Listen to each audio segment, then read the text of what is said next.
وقف عليا الشفار بموطورو وبموتو، بغا يكريسيني. واللي وقع ليا داك النهار عمري ما تخيلت يوقع ليا، لا في الواقع ولا في الحلم.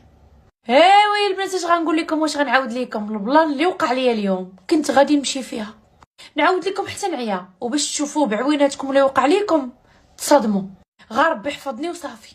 انا زينب، عندي 17 عام، كنت قاريه مع تسعود، ومالفه كنفيق بكري ديما على تيساع، كنفطر وكنوجد حويجاتي. ولكن هاد الصباح فقت معطله ومشى عليا الحال، نجري ما نعقل، لبست حوايجي بالهلا يطريه ليا وغدا خارجه.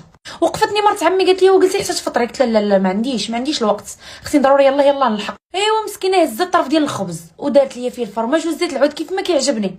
انا مع الزربه عطاتو ليا لحتى وسط الصاك مع واحد الدفتر وخرجت كنجري. ايوا انا غاده وشاده في جلايلي ونزرب ما نعقل، حتى وقف عليا واحد من الموطور قال لي جب بدي داكشي اللي عندك، ما نعاودش معاك الهضره.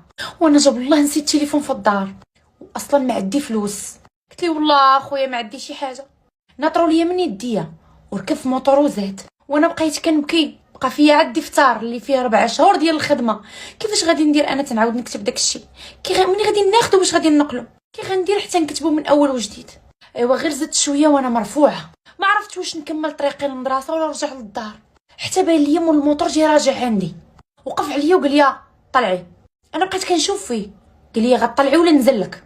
بقيت كندور في راسي على اليمين وعلى اليسار، قلت لي شنو بغيتي عندي، ياك الساك وديتي. هو ينزل عندي وهاز الموس، قال لي شوفي غطلعي كلمه من جوج ولا غتلقاي هاد الموس هذا غنخشيه لك فم قلبك. بقيت كندور في عينيا وكتبان لي الدنيا خاويه، قلت صافي اليوم كحالت عليا، هذا هو الاخر ليا. طلعت معاه حيت ما عنديش الحل، وهو غادي بيا وانا كنقول لي عار الله لما قول لي فين غادي. بغيت نبول في حوايجي بالخلعه. ايوا هو غادي حتى وقفني قدام واحد المحلابه، جرني ودخلني وجلسني في الكرسي وقال لي اختاري اي حاجه بغيتيها. قلت لي ما بغيت والو، انا بغيتك تردني منين جبتيني وخليني نمشي في حالي. قال لي ريحي وسكتي، داكشي الموس، رانا قلت لك شنو غادي ندير. وانا جوج دموع من الحين وكنت نخصص، والمحلبه هكا دور فينا عيني ما فهم والو. قال لي تزيدي كلمه ولا تبيني شي حاجه الموس هو اللي غيخدم. وهو ينوض جاب ليا فين ما كاينه شي حلوه ولا عصير حطهم قدامي.